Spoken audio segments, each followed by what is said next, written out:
विश्व के सभी मेरे साथियों को राजरत्न अम्बेडकर की ओर से जय भीम, नमो बुद्धाय। द बुद्धा इज धम्मा के 39वें भाग में आप सभी लोगों का स्वागत है। आज से हम द बुद्धा इज धम्मा का बुक 3 यानी खंड 3 को हम शुरुआत करने जा रहे हैं। इस खंड 3 का जो टाइटल है, जो नाम है, वो है कि what the Buddha taught. Buddha ने क्या शिक्षा दी, ये इस भाग का शीर्षक है, इस खंड का शीर्षक है। और ये बुक 3 ये 5 भागों में ये विभाजित है। हर एक भाग आगे चलकर और 5-5 भागों में विभाजित है, यानी 5 मल्टीप्लाई बाय 5, यानी पूरा बुक 3 ये 25 भागों में, उपखंडों में ये विभाजित है। तो आज हम इस बुक 3 को शुरुआत कर रहे हैं। इसका टाइटल है व्हाट बुद्धा टॉट और इसके पहला पार्ट का नाम है हिज प्लेस इन धम्मा। बुद्ध का धम्म में स्थान, ये पहला पार्ट है। और इस पार्ट में 3 चैप्टर्स है, 3 इसके उपखंड है। पहला चैप्टर का नाम है the Buddha claimed no place for himself in his own dhamma. Buddha ने अपने ही धम्म में कोई विशेष स्थान का दावा नहीं किया। ये वो पहला चैप्टर है।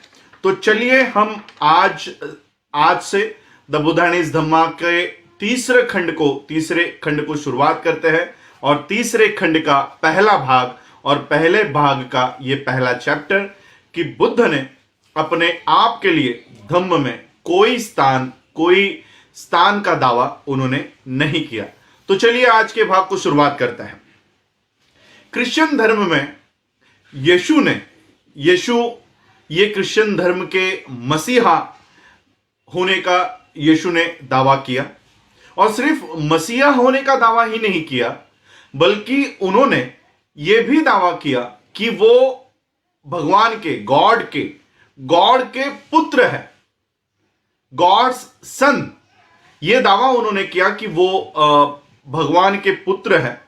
और जीसस क्राइस्ट ने, यीशु ने यह शर्त रखी कि जिस किसी व्यक्ति को मोक्ष प्राप्त करना है, जो भी कोई व्यक्ति मोक्ष प्राप्त करना चाहता है, जब तक वो व्यक्ति ये नहीं मानेगा कि यीशु ये भगवान के पुत्र है और वो क्रिश्चियन धर्म के मसीहा है, तब तक उसको मोक्ष प्राप्त नहीं होगा।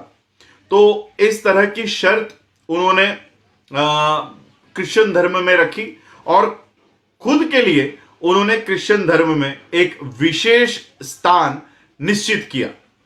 इस्लाम धर्म के मसीहा, इस्लाम धर्म के पैगंबर, ये मोहम्मद पैगंबर थे। इन्होंने ये दावा किया कि वो भी अल्लाह के भेजे हुए पैगंबर है, अल्लाह के भेजे हुए मसीहा है। उन्होंने आगे चलकर यह दावा किया कि जब तक 2 शर्तों को कोई इंसान नहीं मानेगा, तब तक उसको कोई मोक्ष प्राप्त नहीं होगा। इस्लाम धर्म में जो व्यक्ति मोक्ष प्राप्त करना चाहता है, उसे यह स्वीकार करना होगा कि मोहम्मद पैगंबर ये अल्लाह के भेजे हुए पैगंबर है। और इस्लाम धर्म में जो भी व्यक्ति मोक्ष प्राप्त करना चाहता है, उसे यह स्वीकार करना होगा कि मोहम्मद पैगंबर ही वो आखिरी पैगंबर है। इन 2 शर्तों को जो मानेगा, उसे ही सिर्फ मोक्ष प्राप्त होगा।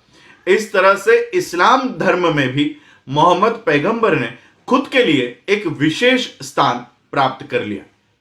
बुद्ध ने उनके धम्म में ऐसे किसी शर्त का निर्माण नहीं किया, ऐसे किसी शर्त को लागू नहीं किया। शुद्धधन और महामाया के नैसर्गिक पुत्र होने के बजाय, शुद्धधन और महामाया के प्राकृतिक नैसर्गिक पुत्र के अलावा उन्होंने और कोई, इसके अतिरिक्त कोई दावा तथागत बुद्ध ने नहीं किया।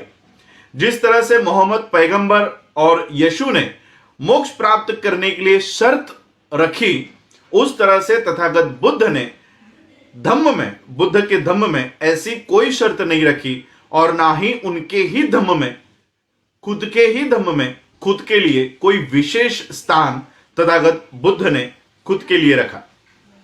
और इसी वजह से बौद्ध धम्म में इतना विशाल साहित्य होने के बावजूद भी तथागत बुद्ध के बारे में बहुत कम ऐसी जानकारी, उनके जीवन के बारे में, तथागत बुद्ध के खुद के जीवन के बारे में बौद्ध धर्म के साहित्य में ज्यादा जानकारी हासिल प्राप्त नहीं है। जैसा कि हम सब जानते हैं कि तथागत बुद्ध के महापरिनिर्वाण के बाद बौद्धों की प्रथम संगिनी ये राजगृह में आयोजित की गई। उस संगनी के, उस सम्मेलन के अध्यक्ष स्थान पर काश्यप इनको नियुक्त किया गया। काश्यप के बारे में हमने देखा, उरुवेला काश्यप जो उरुवेला में रहा करते थे, अग्नि की पूजा किया करते थे। तो ये जो काश्यप उस हम लोग खंडन में देखा, इन काश्यप को इस संगिनी के, इस सम्मेलन के अध्यक्ष स्थान पर रखा गया था। आनंद, उपाली और कई सारे लोग जो कपिल वस्तु से थे और तथागत बुद्ध के साथ बहुत पहले से थे, शुरुआत से थे। जहां जहां पर तथागत गए, जहां जहां पर तथागत रुके, वहां वहां वो तथागत बुद्ध के साथ थे। ऐसे लोग उस संगिनी में मौजूद थे। लेकिन काश्यप जो अध्यक्ष स्थान पर थे, उन्होंने क्या किया? काश्यप इन्होंने आनंद को धम्म के सिद्धांतों को दोहराने के लिए कहा और उपस्थित सभी संगिनी में उपस्थित सभी लोगों से पूछा, क्या आनंद ने जो भी कुछ सिद्धांत बताए हैं, धम्म के सिद्धांत दोहराए हैं, क्या ये सही है?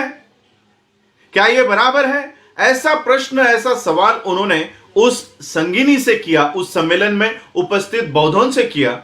और फिर जब जवाब आया कि हां ये सही है, तब उस सवाल को वहीं पर समाप्त कर दिया। फिर उन्होंने उपाली से पूछा, विनय के नियमों के बारे में उनको दोहराने के लिए कहा। और फिर उपाली ने विनय के नियमों को, विनय को जब दोहराया, तब काश्यप ने सम्मेलन में उपस्थित लोगों से पूछा कि क्या यह सही है, क्या यह बराबर है? तब सम्मेलन में, संगिनी में उपस्थित बौद्धों ने कहा कि हां यह सही है। जब यह जवाब आया, तब उस सवाल को उन्होंने वहीं पर समाप्त कर दिया। काश्यप का यह कर्तव्य था कि उसके आगे जाकर वो उपस्थित लोगों को पूछे कि बुद्ध के जीवन की प्रमुख घटनाएं कौन सी है, और बुद्ध के जीवन के प्रमुख घटनाओं को दर्ज कराने के लिए काश्यप को तीसरा सवाल खड़ा करना चाहिए था, तीसरा सवाल पूछना चाहिए था। लेकिन काश्यप ने ऐसा नहीं किया। काश्यप ने सोचा कि बुद्ध का जो संग है, काश्यप का ये सोचना, उन्होंने ये सोचा कि बुद्ध का संग सिर्फ दो ही सवालों से संबंधित है। वो है धम्म और धम्म के सिद्धांत और विनय के नियम। इन दो ही सवालों से संग का संबंध है और इसलिए काश्यप ने तीसरा सवाल पूछा ही नहीं, जो बुद्ध के जीवन के प्रमुख घटनाओं के बारे में था। अगर काश्यप ने सारी जानकारी दर्ज कराई होती तो आज तथागत बुद्ध के बारे में, उनकी पूरी जीवनी के बारे में, उनकी पूरी जीवनी हमारे पास उपलब्ध होती। लेकिन तथागत बुद्ध के जीवन के बारे में जानकारी इकट्ठा करने का ख्याल काश्यप के दिमाग में क्यों नहीं आया? इसका कारण लापरवाही नहीं है। इसका कारण लापरवाही नहीं है। इसका एकमात्र उत्तर यह है कि बुद्ध ने खुद के लिए उन्हीं के धम्म में कोई विशेष स्थान नियोजित नहीं किया, कोई विशेष स्थान नहीं रखा। बुद्ध और उनका धम्म ये दोनों अलग अलग है, ये दोनों पृथक है। बुद्ध ने अपने आप को धम्म से अलग रखा। उसका दूसरा जीता जागता उदाहरण यह है कि उन्होंने अपना उत्तराधिकारी नियुक्त करने से पूरी तरह से पूर्णतः इनकार कर दिया था। 2 बार 3 बार पूछे जाने के बावजूद भी बुद्ध ने उनके अनुयायियों की जो विनती थी कि बुद्ध अपने उत्तराधिकारी को नियुक्त करे, बुद्ध ने हर बार उनके अनुयायियों की इस विनती को साफ मना कर दिया, इनकार कर दिया, खारिज कर दिया। उनका जवाब हमेशा यह होता कि धम्म को स्वयं ही अपने आप ही खुद का उत्तराधिकारी होना चाहिए। धम्म के सिद्धांतों को अपना उत्तराधिकारी खुद होना चाहिए। धम्म के सिद्धांतों को खुद जीवित रहना चाहिए, ना कि किसी इंसान के भरोसे पर, ना तो किसी इंसान के सत्ता के वजह से उन धम्म के सिद्धांतों को जीवित रहना चाहिए। अगर धम्म के सिद्धांतों को इंसान के सत्ता की जरूरत पड़ती है तो वो सिद्धांत, वो धम्म के सिद्धांत ही नहीं है।